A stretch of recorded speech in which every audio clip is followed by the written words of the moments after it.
Hi, my name is Teresa Jurgens. Thank you for joining me on this reading of the Innovation Process book.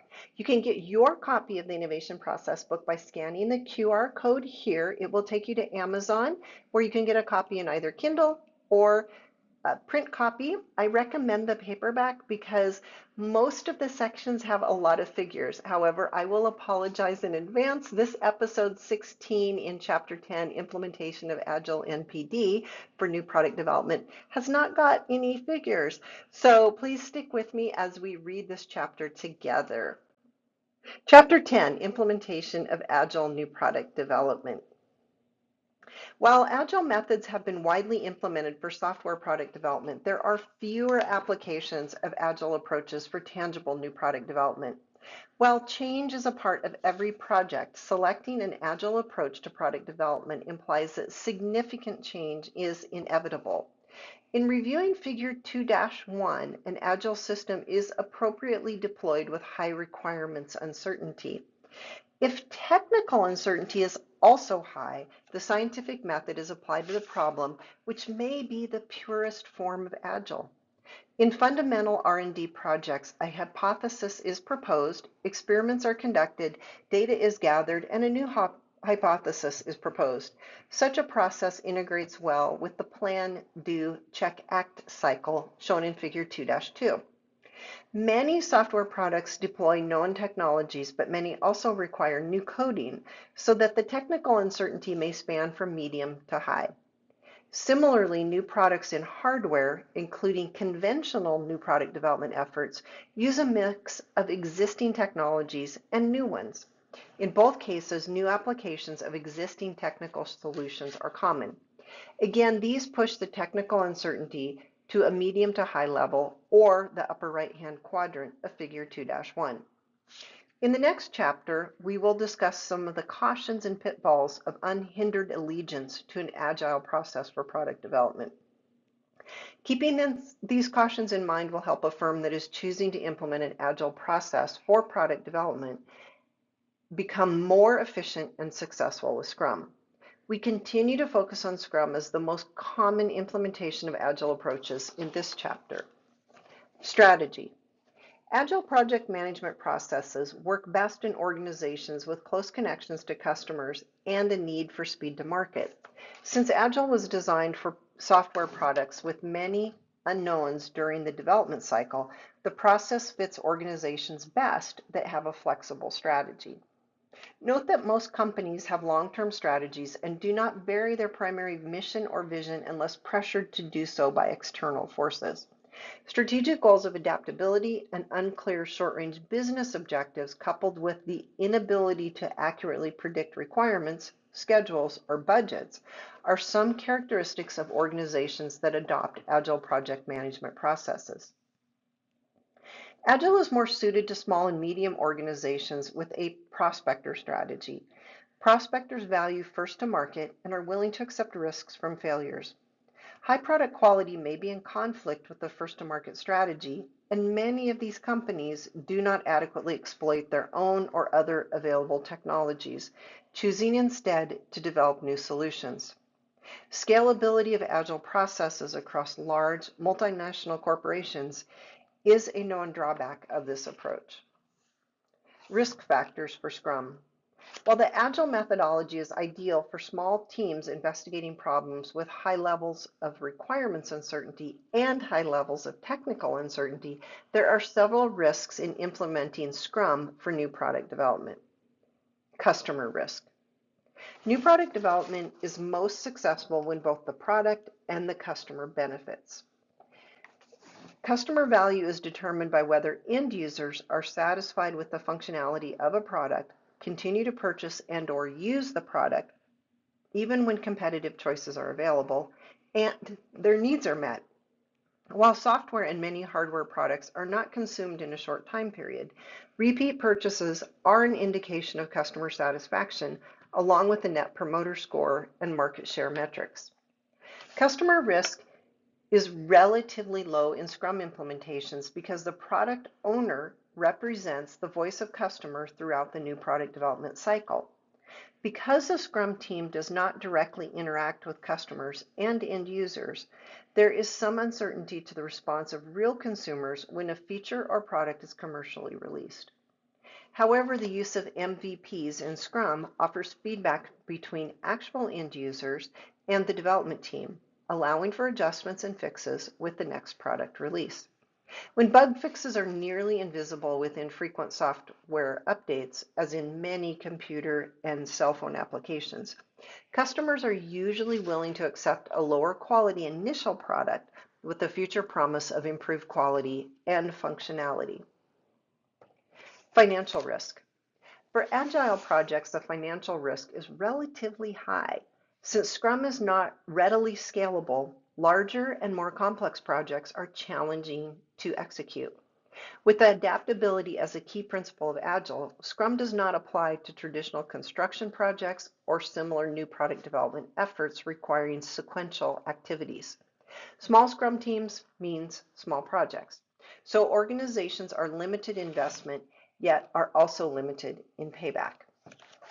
An additional financial risk for Agile product development is found in the fundamental belief that change is inevitable. When an upfront budget is not well established for a Scrum project, it is very difficult for leadership to measure the return on investment. Product and feature changes are expensive, even when they are expected. Inevitable product changes after launch can be extremely costly. The need for quality improvements and bug fixes essentially steals resources and money from next generation product development. On the other hand, small projects translate to smaller investment.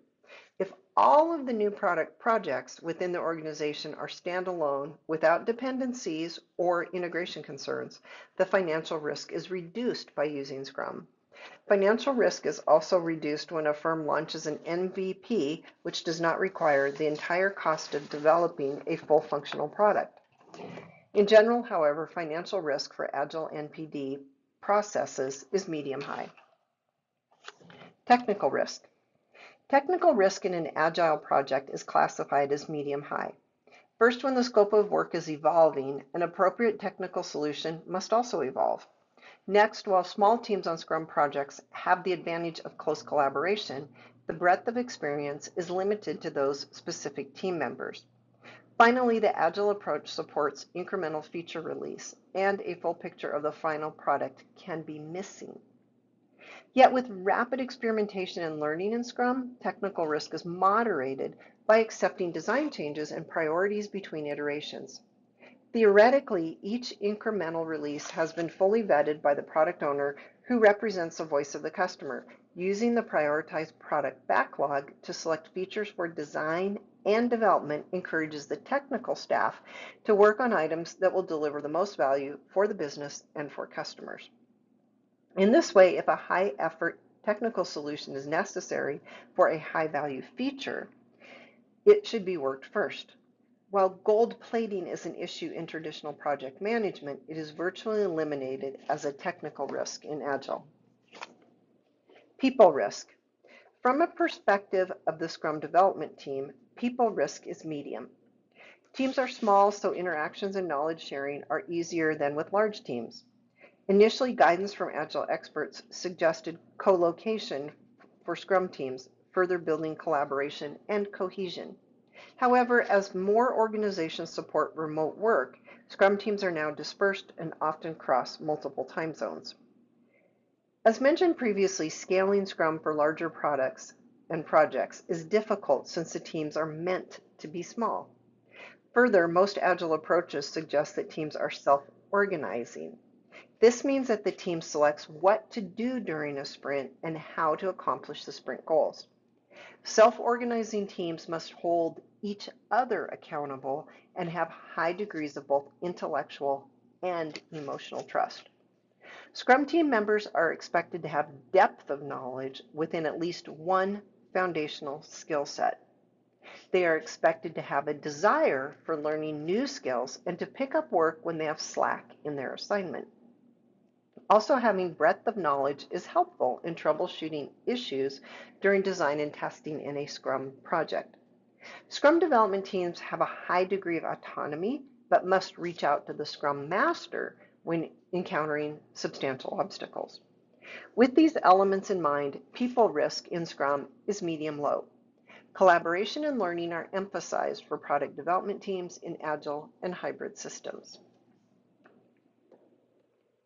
Scrum NPD Implementation Summary. Scrum is a good project management process to implement when there are a lot of unknowns in a project and when the firm has a luxury of delivering the product to a customer in a non-chaotic manner. R&D projects may represent the purest form of Agile implementation using both incremental delivery and iterations to identify a solution to a problem. Organizations that value being first and exercise a prospector strategy would be the most successful with Scrum NPD. An open, risk-tolerant culture is also necessary for Agile implementation. Customer risk is medium-low in Scrum new product development because the product owner directly represents the voice of the customer. Short iterations of design work, ending in demonstrations of incremental features, allow the product owner to rapidly provide feedback to the team on meeting customer needs. Financial risk and technical risk are relatively high for Scrum because projects are limited by the use of the development team, and the final product is not necessarily envisioned through the iterative design and development cycles. Finally, people risk is moderate since the teams work autonomously, but scaling is an issue with Scrum. Next time, we'll talk about Chapter 11, Cautions for Agile New Product Development. Again, you can get a copy of the Innovation Process book by scanning the square QR code, and that will take you to Amazon. We also are offering a course starting August 12th, 2025. It's online, and we're going to cover each of the 4 major processes for new product development: staged and gated processes, Agile Scrum processes, Agile new product development, and Lean new product development. The last 2 are hybrid processes. We're getting close on our episodes to starting those sections, and I hope you'll stick with us for that. You can register for the course by scanning, by using the URL code. If you scan the round QR code, you will be taken to the YouTube channel where you can watch the playlist of earlier episodes of the Innovation Process book. Thanks for joining me. See you next time.